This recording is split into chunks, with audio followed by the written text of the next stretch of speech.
I'm Sterling Perrin with Heavy Reading, and I'm here with Moran Roth from Juniper, and we're talking about the future of IP over DWDM. Good to see you again.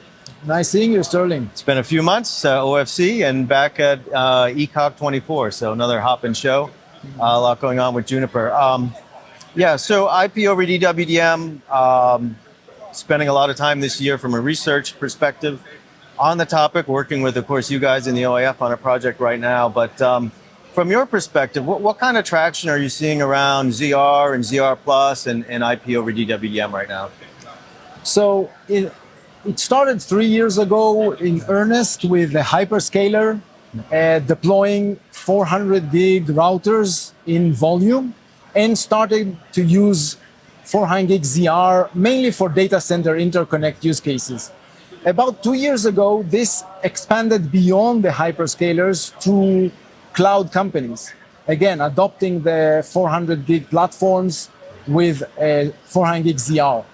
And just last year, after the 0DBM optics started to appear in the market, we started seeing a lot of traction with service providers and enterprises using it for more than just data center interconnect, started using it in the metro and even regional networks.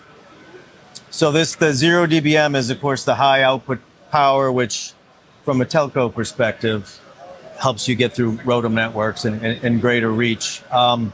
So you're starting to see, driven by that particular variant of ZR, that is really what you're seeing as a launching pad for more, a telco market and enterprise as well? Exactly. So we see it even for enterprise. For example, research and education networks are building. You can think about interconnecting many universities across states and or across Europe. This requires the 0DBM because you are going over a ROADM-based line system. So this is an example for enterprise. Service providers, as we know, they have much larger networks. It's not just point-to-point. So they started relatively slow, but we see a significant acceleration of their adoption this year with a lot of field trials and initial deployments. And you would put them in the bucket of, I guess, ZR Plus or maybe ZR Plus with 0DBM? Or when you say ZR Plus, is it pretty much 0DBM? Is that kind of? So ZR Plus minus 10 dBm was I would call it in a bind. Yeah. Because by the time service providers started deploying it or using it, 0DBM became available, and then it's a superset that they can use for every use case, including ROADM networks. Yeah. And this is where we see now 0DBM take off. Yep. Curious, are you seeing?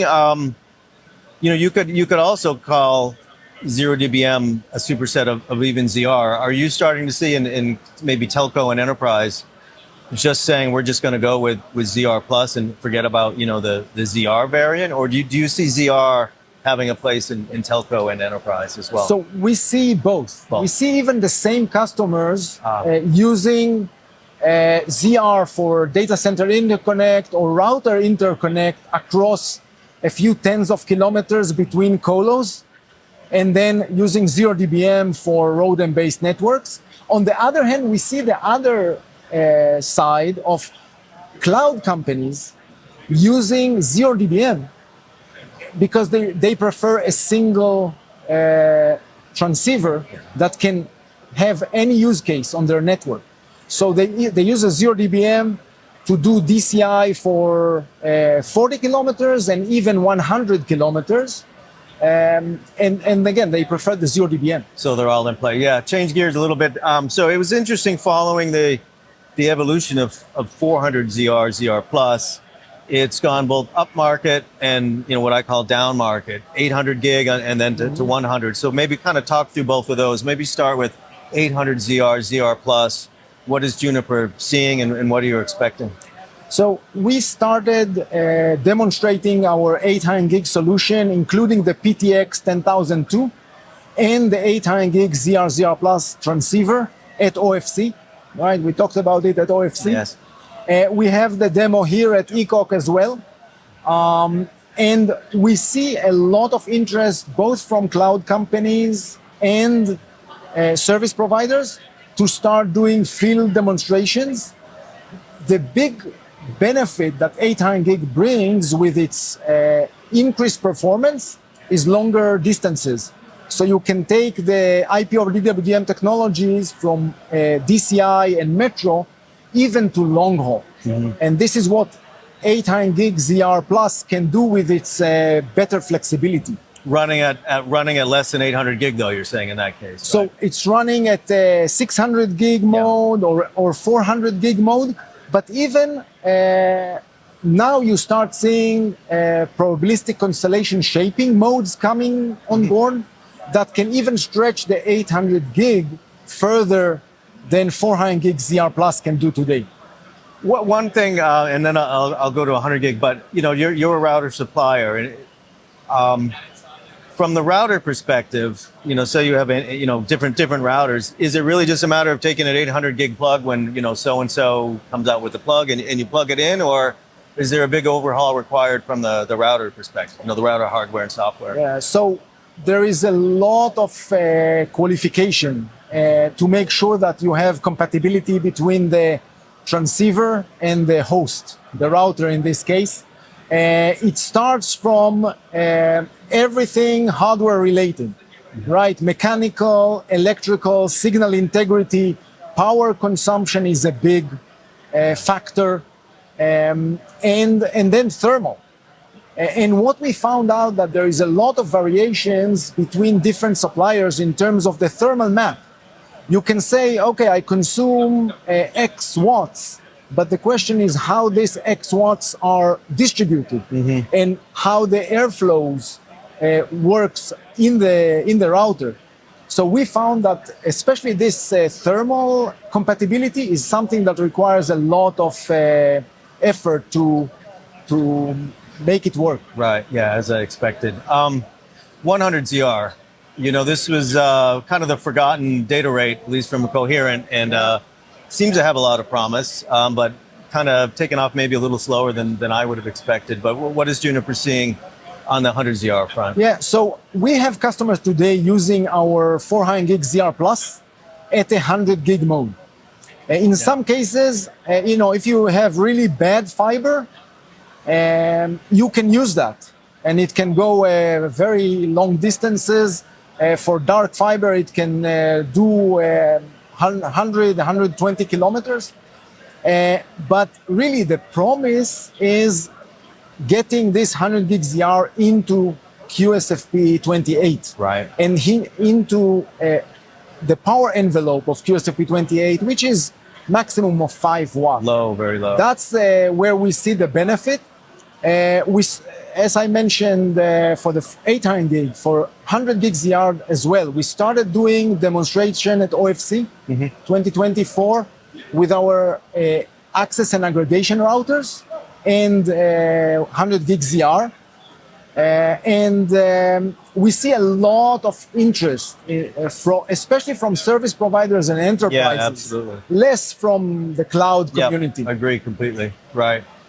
The other one, talking about telcos, and as I've delved further and further into this project with you guys in the OIF, the management, somewhat surprisingly, but maybe not, has become a real big, area of involvement or concern.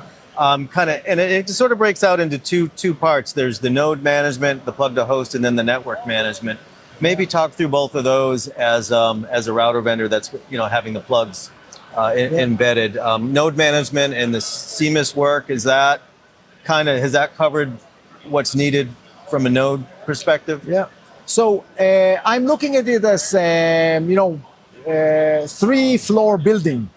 CMIS is the ground floor, where CMIS enables management of the transceiver by the host, and really standardizing or simplifying the software. So the same software can manage any transceiver, not just coherent, any type of transceiver, right? PAM4, cables. So CMIS was really instrumental in making that simplification. But this CMIS is only the ground floor. The second floor is where the software of the host is enabling the open config and telemetry to expose the coherent parameters to the management system. And this is where the host software, it's the host software work. And then the third floor is really the controllers, right? And for IP over DWDM, you want to see end-to-end management between the IP controller that manages the router with the transceiver in it, and the optical controller or NMS that manages the ROADM-based line system. And you want to see this orchestrated, and this is where TIP has this architecture that defines this interoperability or interworking between the controllers. And then maybe, I know we're short on time, but automation, we just did a webinar together very recently. Automation has a pretty important role to play here at I guess, one or more of those layers you just discussed. Maybe kind of just talk quickly about where Juniper sees the important role of automation. Yeah, so automation is critical for reducing cost and for expediting time to revenue. Just one example. We have embedded active assurance probes in our hardware, our routers, and this enables a faster turn-up of services and 24/7 monitoring of the SLA. So the service provider can find issues before the customer even knows that there is something wrong. So, and then AI, again, everybody's talking about AI and machine learning. This is just the next step in automation. Yep. Right, where the AI, we see it bring a lot of value for day two operations, where it can automate anomaly detection, help with root cause analysis, and suggest mitigation steps and how to remediate the issue. And we are integrating that, we are now focused on integrating that functionality into our systems and Paragon controller.